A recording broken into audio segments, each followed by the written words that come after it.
E eu fico feliz que houve esse crescimento, porque na realidade esses papéis que a gente comentou, realmente eles são papéis que produzem e oferecem um bom dividendo. Aqueles que me ouvirem, pode ser que vão para frente. Que não ouvir, vão para trás. Fazer o quê? É o que eu posso falar para todo mundo. Tomara que todos sigam a trajetória que eu segui e possam futuramente falar o que eu estou falando agora. É o que eu gostaria que todos fizessem. Em 2023 e 2024, eu comecei a fazer uma substituição. Hoje eu tenho uma posição boa de Vibra, né? Que eu tinha 3. Vibra, Cosan e Ultrapar. Então eu eliminei a Ultrapar. Tá entendendo? Eu andei comprando mais. Eu tinha uma posição bem modesta de AES Tietê. Quando mudou para AES Brasil, eles mudaram a estrutura da empresa. Eles tinham, por exemplo, uma base acionária de 3 bilhões e 600. Eles diminuíram essa base acionária para 600 milhões de ações. O que vai acontecer? Se ela desse um lucro, vamos supor, de 100 mil reais, ela ia ter que ratear esse lucro em 3 bilhões e 600 milhões de ações. Agora, se ela der um lucro de 100 milhões, ela vai ratear entre 600 milhões só. Mas eles fizeram uma coisa que o brasileiro, o analista brasileiro não dá valor, tá entendendo? Começar a investir em eólica, solar. Então o que vai acontecer? O dividendo vai crescer? Não, tá entendendo? O dividendo não vai crescer. Ele vai ser o mesmo, só que o rateio vai ser mais significativo. Por quê? Porque ela reduziu a quantidade de ações. Eu estou comprando agora a Caixa de Seguridade e eu andei comprando também ações de uma outra empresa chamada Auren. Já fiz uma posição boa também. Hoje ela está 13,50 parece hoje. Só que agora em 2023 ela deu R$3 de dividendos, né? Então é uma das minhas rendas fixas. A Auren é uma da renda fixa, não é renda variável. E outra, ela tem um compromisso, né? Por exemplo, ela tem um compromisso primeiro para distribuir dividendos para uma organização que tem no seu DNA receber dividendos, que é a Votorantim, e outro, um fundo de pensão canadense, diferentemente do que fizeram alguns bancos. Por exemplo, você sabe qual é a base acionária do Bradesco? Mais de 10 bilhões. Quase 10 bilhões e 700 milhões. Se você paga 25% do seu resultado, quanto você precisaria dar de resultado para contemplar 11 bilhões de ações? Então você pega 11 mais 11 dá 22, e aí são 50%. Mais 11 dá 40 milhões. O banco tinha que dar um lucro de 40, 45 milhões, né? Para poder dar o quê? R$1. Para poder dar R$1. Ele não vai dar isso, não é? Eu tenho colocado Caixa de Seguridade. Seguro, né? Eu acho que a Caixa tem um potencial muito bom de consolidar essa empresa através do seguro que ela desenvolve, né? E ela está performando bem. Eu acompanho os resultados trimestrais, e os resultados trimestrais estão evoluindo bastante, né? Todo financiamento de casa própria tem um seguro. Então eu interpreto que, como tem acontecido uma série de movimentos positivos na área imobiliária, eu acredito que ela deva performar bem. Eu só compro quando ela cai, e lamentavelmente não está caindo, né? A gente fica chateado, mas tudo bem. Eu compro a ação para receber o dividendo e torço para ela cair, porque aí eu compro mais. Então são posturas distintas, né? Talvez eu seja o único no país que torce para o mercado cair. É por isso que eu sou bem sucedido, porque eu sou ao contrário de todos, né? E é o que o mercado me ensinou. E eu tento passar esse ensinamento para o pessoal, mas eles não querem acreditar. O que eu posso fazer? Não posso fazer mais nada, né? E eu tirei, por exemplo, ações de uma empresa que praticamente paga um dividendo pífio, que é a Eletrobras ON. Eu tenho a Eletrobras PN, que é o que paga dividendo. Eu tirei também Itaúsa, não é isso? E eu também vendi as minhas ações da Itaúsa, porque a Itaúsa é uma holding, não é isso? E o melhor papel que ela tem na sua carteira se chama Banco Itaú. Só que aí ela começou a comprar ações de outras empresas que eu não achei um bom negócio. Por exemplo, ela andou se associando para comprar chinelinho. Entendeu? Então ela comprou um produto de chinelinho. Não, mas ela fez uma parceria, se não me falha a memória, com uma empresa de distribuição de gás. E ela fez também uma parceria com a CCR, parece. Então eu achei que essas parcerias, porque tanto a Alpargata como a empresa que ela comprou de gás, como a CCR, eles pagam um dividendo pífio, tá entendendo? Então nunca irá aumentar o dividendo dela. Então eu peguei e vendi. E com isso eu comprei outras, é claro, né? Outro papel que eu tirei da minha carteira, que foi passando para outros, né? É a Sabesp, tá entendendo? Porque eu não acredito a Sabesp nesse preço, não acredito que ela possa ser um bom investimento nesse preço. Eu comprei Sabesp a 3, 4, 6, 7, 8 reais, aí sim. Mas, e o dividendo dela era melhor, porque o lucro também era maior. Agora o lucro diminuiu muito, o dividendo passou a ser pífio, tá entendendo? Eu vendi ações de uma empresa chamada Ultrapar, porque eu tinha 3 posições do mesmo segmento: Vibra, Cosan e Ultrapar. Então eu eliminei uma, certo? Porque a Ultrapar passou a ter uma distribuição de dividendos mais assim, tímida, não é isso? Então eu desfiz a minha posição. Então eu tinha também um pouco de ações da BB Seguridade. Então a BB Seguridade custa 33, 34. Eu troquei uma por 3, tá certo? Dividendo é uma coisa que ela é importante para a empresa distribuir, é importante para o compromisso da empresa. Quando eu digo compromisso é o seguinte, por exemplo, a Klabin tem o compromisso de pagar dividendo para o pessoal todo da família, não é isso? O Santander tem compromisso de pagar dividendo para quem? Para a Espanha.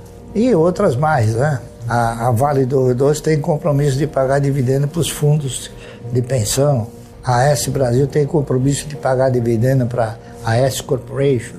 Então, a base acionária é um indicador de quanto poderá ser o dividendo. O Itaú, depois que ele aumentou significativamente a sua base acionária, que hoje, se não me falha a memória, uns 7 bilhões de alguma coisa, ele diminuiu, ele reduziu. A Itaúsa, a base acionária dela, acho que é 8 ou 9 bilhões de ações. Então, ela precisa dar um lucro muito grande, ela precisa ter um crescimento muito grande, tá? Para poder remunerar bem. E eu fico feliz que houve esse crescimento, porque na realidade esses papéis que a gente comentou, realmente eles são papéis que produzem e oferecem um bom dividendo, não é isso? Então, eu acho que eu me sinto até feliz por muita gente ter escutado o que eu falo, porque na verdade faz parte da minha carteira o Banco do Brasil, né? Desde 1971, 72. E se for possível ainda eu compro um pouco mais, mas é que não dá crise, o Banco do Brasil não tem crise. A gente fica torcendo, né, por alguma coisa, mas lamentavelmente ele está melhorando os dividendos, né, melhorando o lucro. Então, todos os anos eu aumento a posição de ações na minha carteira. Então, mesmo que o dividendo seja um pouco menor, eu tenho mais ações para receber dividendo. Então, isso é uma prática que eu desenvolvo e mantenho sistematicamente. Eu pensei assim: o que o cidadão precisa fazer para se aposentar? Ele precisa contribuir com a Previdência durante 30 anos, né? Olha, e se eu comprar 1.000 ações por mês durante 30 anos? Eu não sabia o que ia acontecer, mas eu tinha mais confiança em comprar as ações do que contribuir para o INSS, muito mais. Então, eu fiz um projeto propondo eu mesmo comprar 1.000 ações por mês durante 30 anos. E fiz um por um, primeiro ano, segundo ano, terceiro, até os 30 anos. Então, aquele projeto mostrou para mim uma coisa interessante, que no 8º ano, eu não precisava mais pôr dinheiro do bolso. O resultado, ele mantinha o prosseguimento do processo. O dividendo, o resultado, o dividendo. Então eu fiz um trabalho, primeiro sobre uma empresa que eu fiquei sabendo depois que ela não ia durar 30 anos, né? Apesar de ser um setor perene. Aí fiz sobre o segundo papel, que era a CESP, Centrais Elétricas de São Paulo. Fiz esse trabalho sem nenhuma pretensão, fiz para mim. É uma coisa que eu faço até hoje. Eu não mudei nada, eu continuo fazendo. Só que eu fazia com R$1 Hoje eu faço com mais de R$1, tá certo? Então, é isso aí. Olha, ficar distante, eu falo sempre por um sentimento baseado num fator chamado histórico. Né? Qual é o histórico das empresas de aviação? É um histórico que realmente não anima ninguém, não é isso? Então, é um histórico que realmente é um histórico que não recomenda. Por que esse histórico não recomenda? Porque o administrador de uma empresa de aviação, ele não depende só da capacidade dele. Ele depende muito, por exemplo, da ANAC. Hoje a ANAC, antes não era a ANAC. Então, você tinha um outro órgão aí que controlava também. Você tem o problema do combustível, você tem o problema do poder aquisitivo do cidadão. Tem uma série de problemas que eles estão diretamente ligados a isso. Porque aqui no Brasil, por exemplo, nós tínhamos a Real Transportes Aéreos, uma empresa antiga. Depois aí nós tínhamos uma empresa internacional que chamava Panair do Brasil, quebrou. A Real quebrou. Aí a Panair foi sucedida pela Varig, que quebrou. Tinha a Transbrasil quebrou. A Cruzeiro quebrou. Cruzeiro do Sul quebrou. A VASP quebrou. A TAM quebrou. Só que não deixaram ela quebrar, ela rachou. Aí ficou Latam, se uniu, né? Então eu achei que o setor de aviação é um setor que não inspira essa credibilidade de distribuir dividendos como as demais. Porque eu interpreto o seguinte, uma ação, ela vale aquilo que ela consegue remunerar. O resto é fantasia, tá entendendo? Fantasia. Então, naquele preço de mais de R$100, Magazine Luiza não ia poder sustentar uma remuneração compatível com aquele preço. E aí eu disse o seguinte, não é a Magazine Luiza que vai quebrar, é o setor de varejo, tá certo? Então aí eu citei uns 20, Casa Anglo, que é o MAP, Mesbla, Sloper, Clipper, Ultralar, e vai por aí afora. Eu nunca fui nada contra essas ações, nem contra essas empresas. Quando me perguntaram o que eu achava do Magazine Luiza, foi porque o Magazine Luiza ela foi alvo de um crescimento inacreditável. Quer dizer, um crescimento talvez que potencializou o preço da ação até um determinado valor que ela ela não tinha condições de remunerar. Você quer ver uma outra coisa que não paga bom dividendo? São os shoppings, porque ficou muito caro. Então, os shoppings pagam um dividendo pífio, tá certo? Que também é varejo, né? Construtoras também, elas não inspiram essa... Porque a construtora ela não tem patrimônio. Ela não tem patrimônio fixo. Não é que nem a Clabin, que tem um patrimônio fixo, que ele é Suzano, né? E aí, tudo aquilo que é passível, né, de um problema, eu fui exorcizando. Então, construção, onde há turismo, então. Qual é o histórico das empresas de turismo? Todas elas quebraram. A maior que funcionou até pouco tempo atrás, na Inglaterra, quebrou também. Então, a CVC quebrou também. Só que o grego pegou e comprou de novo a CVC, né? Ele vendeu, agora ele comprou de novo. Aí ele acabou comprando, porque ele fez uma injeção e ficou dono de novo, né? E é isso aí. Então o que acontece? O mercado me ensinou uma coisa interessantíssima que as pessoas são difíceis de assimilar. Eu assimilei rápido. Dividendo você ganha por quantidade possuída. Então, se você tem como certo que uma empresa vale por aquilo que ela remunera, se essas empresas não remuneram, é óbvio que eu não vou comprar. Tá entendendo? É óbvio que eu não vou comprar. Mas você sabe o que aconteceu? Aconteceu um negócio interessante. Eu acho que para você ser fiel como eu sou, eu precisei ter alguns aprendizados. Você sabe por quê? Olha, você vê, o meu patrimônio, e é interessante, uma coisa que o mercado me ensinou também, você veja que eu nunca falo que o mercado me ensinou. O mercado me ensinou que você tem que exorcizar o patrimônio. O que é isso? Por exemplo, a minha carteira de ações já chegou a ser 5 bilhões. Aí ela caiu para 4. Perdi 1 bilhão? Não vendi. Tá entendendo? Ao contrário, eu pegava isso de dividendo, agora eu pego isso. com a mesma carteira. Então, eu acredito que um dia ela vai chegar lá de novo. Por quê? Porque um dia o mercado vai subir, que nem subiu há um tempo atrás, que a coisa foi um absurdo, né? Coisas, entendeu? Então, às vezes eu vejo o camarada compra uma ação por R$1, ela vai a 90 centavos, o cara se puxa os cabelos, já estou perdendo. Está perdendo o quê? Mas o cara não vendeu. É um absurdo o cara falar que está perdendo, né? Então esse cara que procede dessa maneira não é um investidor, ele é um especulador. Ele comprou a ação para que ela suba e ele venda. A minha meta é o dividendo, tá entendendo? E essa meta, ela depende do quê? Ela depende do resultado das empresas. Além do resultado, depende de uma série de circunstâncias, não é isso? Mas mais especificamente do resultado. Então, por exemplo, eu quando era moço, eu queria ter uma Mercedes. Até que eu comprei a Mercedes. Quando eu comprei a Mercedes, eu falei, não, isso aqui não é... Ela te trazia tanta preocupação que acabou não sendo uma satisfação, um pesadelo. Pô, e se quebrar isso, não sei o que lá. Porque eu morava num prédio. Eu morava num prédio aqui de frente ao Hospital Oswaldo Cruz, na rua João Julião. E os prédios antigos não tem sacada. A janela já... E tinha o filho de um médico. Nossa, que ele era um terror de menino. Ele devia ter uns 8 ou 9 anos. O camarada, capaz de fazer cada coisa. E o pai dele falava, o que eu não posso matar o garoto. Ele abria a janela de frente para a rua e urinava na rua. Um terror de menino, entendeu? Ele fazia coisas do arco da velha. Arriscava carro, quebrava vidro. Falei, pô, eu com a Mercedes, eu falei, esse cara vai acabar, né?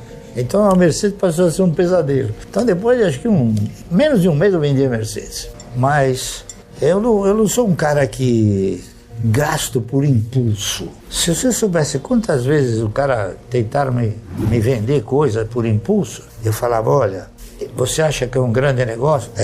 Eu vou estudar. Não, mas eu vou estudar. Eu não faço nada se não estudar, por impulso. Então eu estudava e falava, pô, isso é um péssimo negócio. Então, com isso, eu fui educando o meu ego, fui administrando o meu ego, e hoje eu domino o meu ego, tá entendendo? Então, em algumas ocasiões, você perguntou das metas, né? A meta talvez possa ser mais importante, a meta de aumentar a posição, do que aspirar o dividendo, porque o dividendo virá de qualquer maneira, tá certo? Então, você aumentando a quantidade de ações, não há dúvida nenhuma que o seu dividendo vai subir. Porque eu tenho, inclusive, dito assim, camarada que tem uma ação, ele ganha uma vez o dividendo.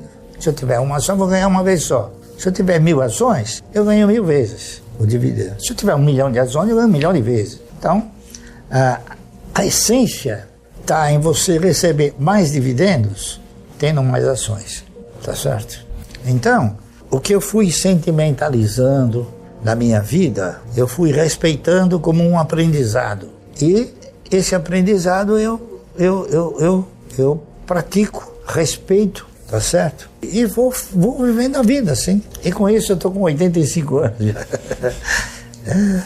Então muitas pessoas já me propuseram negócios, né? Ou você não quer ser meu sócio? Não quero. Pô, Márcio, mas eu tenho um bom negócio. É bom negócio? Me diga uma coisa, me dá mais de 100 mil por dia? Não, então não é um bom negócio para mim. Para você é, mas para mim não é. Entendeu? Então o ego fala mais alto. É isso aí. Mas uma coisa muito importante para quem opera no mercado é não exercitar uma ansiedade assim virulenta, tá entendendo? O cara ter a necessidade, aquela ansiedade, é ter paciência. Então eu sempre digo o seguinte, que 2 elementos muito importantes para o cidadão administrar são, primeiro, disciplina, segundo, paciência, que é o que se precisa para você desenvolver um projeto de renda mensal. Então eu faço o mesmo jogo que eu tenho dito do jacaré, né? Eu fico esperando a crise. Quando ela vem, eu compro. Comprando mais barato, você aumenta mais a sua quantidade de ações. E por conseguinte, você terá mais dividendos do futuro. Entendeu? É o que eu posso falar para todo mundo. Tomara que todos sigam a trajetória que eu segui e possam futuramente falar o que eu estou falando agora. É o que eu gostaria que todos fizessem. A minha missão eu cumpri. É transmitir. Se o cara quiser aprender, amém, né? Tem gente que duvida disso aí. Como tem gente que duvida, acho que eu não fumo charuto, mas tinha que acender charuto com nota de $100. Isso aí é jogar dinheiro fora, né? Então, isso é uma coisa que eu não faço, desperdiçar recursos, né? Eu acho o seguinte, eu gostaria que vocês examinassem o seguinte. Primeiro, a minha filha, é isso, a quem eu sempre dediquei os maiores esforços para que ela fosse sempre uma conquistadora. E eu tenho a sensação, a certeza, eu diria até, de que ela orientará vocês também a serem conquistadores. Porque o que vale numa pessoa é aquilo que ela conquista, né? Não é aquilo que ela ganha, é aquilo que ela conquista. Porque quando você conquista, você aproveita e você tem um sentimento de valor, você sabe quanto custou aquilo. Quando você ganha, você não dá valor, o mesmo valor do que quando você conquista, não é? Então a conquista, o sentimento de conquista é um sentimento muito valioso. E esse sentimento eu tenho absoluta segurança que ela procura, e vocês todos procuram transmitir para todos aqueles que se aventuram a fazer e a seguir a orientação que vocês determinam.